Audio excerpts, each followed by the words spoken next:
અહીંયા આપણી આ વસ્તીમાં પાછા પુરાણોની બધી વાતો ચાલતી હોય, ઓછી થઈ ગઈ છે હવે.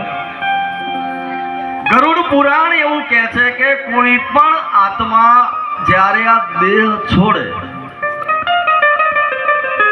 એટલે એવું કહેવાય છે કે દેહ તમારું જે ઘરનો ઉંબરો ચોક જ્યાં હોય ત્યાં હવામાં અધર તરતો હોય, ફરતો હોય. આપણે બધા ના માનીએ, કારણ કે આપણે ઘણા બધા એવા આપણે રૂઢિચુસ્ત માન્યતામાં આવી ગયા છે, એટલે કે આ બધી ગપગોળાવાળી વાત છે. પણ એક વાત ચોક્કસ છે કે કોઈક વ્યક્તિનું મરણ થાય એટલે બીજી, ત્રીજી કે ચોથી પેઢીએ એના જેવો વ્યક્તિ જન્મે ને જન્મે. અને જો જન્મે અને આપણા દીકરાઓના દીકરાઓ એમ કે આ નક્કી મારા બાપ જેવો કે મારા દાદા જેવો લાગે છે, તો સમજવાનું કે કંઈક પુણ્ય જન્મ ફરીથી થાય છે. અહીંયા જેટલા બેઠા છે તમામના ઘરમાં એવી એક હકીકત તો બની હશે કે એ વ્યક્તિનો આત્મા, એનો સ્વભાવ, એના લક્ષણો ક્યાંક ને ક્યાંક દીકરા કે દીકરાના દીકરામાં જોવા મળ્યા હશે. આવું બધું અમારી મેડિકલ સાયન્સમાં, ડોક્ટરમાં નહીં આવતું પાછું.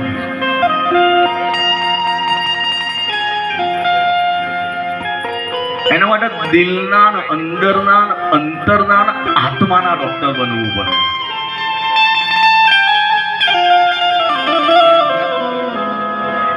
એક જમાનો હતો પેલા છાજિયાનો જોરદાર, હવે બંધ થઈ ગયો છે.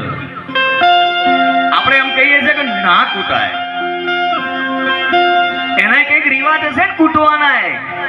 કઈક તો ગયડા હોય, બાપ દાદા હોય, વડવા હોય, વિચાર્યું છે કે કૂટીએ.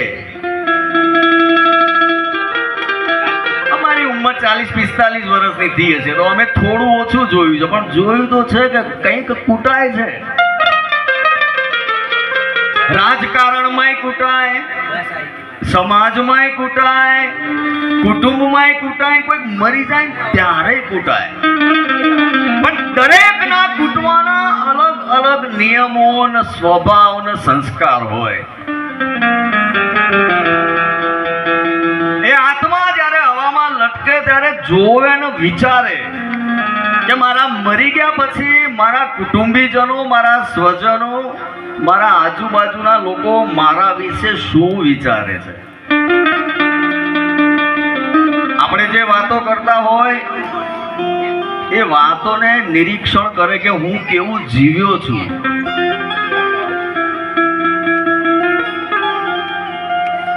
5-7 દિવસ થાય પછી એ અહીંયાથી એને એટલી તો ખબર પડી જાય કે હવે અહીંયા રહેવા મજા નહીં. કારણ કે મરતો હોય ત્યારે એનો આત્મા અંદરથી માયામાં જકડાયેલો હોય એટલે એને જવાની ઈચ્છા ના થાય. 100 વર્ષનો થાય તો એને એમ થાય કે હજુ કંઈક રહી ગયું છે. એ જાય 11 દિવસ થાય, લાડવા ખવાય, લાપસી ખવાય, 12મું થાય, 1 વર્ષ થાય, 2 વર્ષ થાય, બધા ભૂલી જઈએ. પણ એ પાછો 15-20 વર્ષે, 25 વર્ષે ત્રીજી પેઢીએ આવે તો કંઈક તો હશે ને આના અંદર, આ આત્મામાં. અને પછી આઈને પૂછે કે આ ઘર, કુટુંબ, સંસ્કાર શું છે. અરવિંદભાઈ માસ્તર છે ને એટલે બહુ બધા લોકોની વિદાય આલી હશે. ઘણાની વિદાયમાં એવું થાય કે બરોબર ગયા, અને ઘણાની વિદાયમાં એવું થાય, આપણે સોશિયલ મીડિયામાં, ઇન્સ્ટાગ્રામમાં, ફેસબુકમાં જોઈએ છીએ કે 5 વર્ષ કે 10 વર્ષ ભણાયેલો જો માસ્તર નીકળતો હોય અને એના માટે આખું ગામ ને આખી સ્કૂલ જો રડતી હોય તો એ વિદાય કેવી હશે. એ જે રડતા હશે એ લોકોને તો ઠીક છે, પણ એ માસ્તરને અંદરથી એમ થતું હશે કે સાલી ખોટી શાળા છોડી. એને એમ થતું હશે કે આવી શાળા હું જ્યાં જઈશ ત્યાં મળશે કે કેમ. સાચી વાત માસ્તર?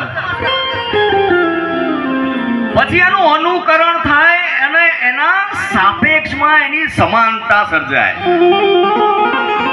હું પેલી સ્કૂલમાં હતો, ત્યાં આવો હતો, ત્યાંના ગામના લોકો આવા હતા, ત્યાંના વિદ્યાર્થી આવા હતા.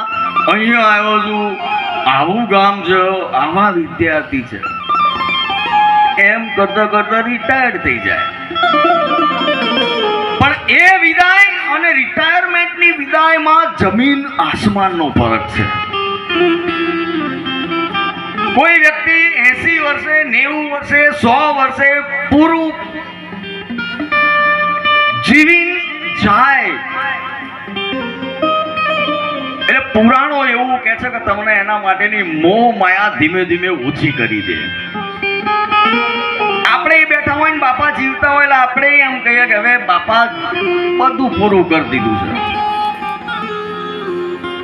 પણ જ્યાર સુધી આ આત્માની, પ્રેમની, માયાની દોરી બંધાયેલી હોય ત્યાર સુધી આપણને એમ રહે કે આ મારો બાપ હજુ બીજા 10 વર્ષ કાઢે ને તો સારું.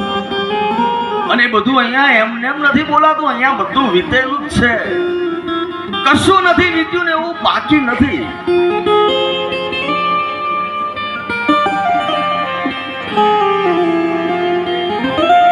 કાળનું ચક્ર ફરતું ફરતું ત્યાં આવીને ઊભું જ રહે.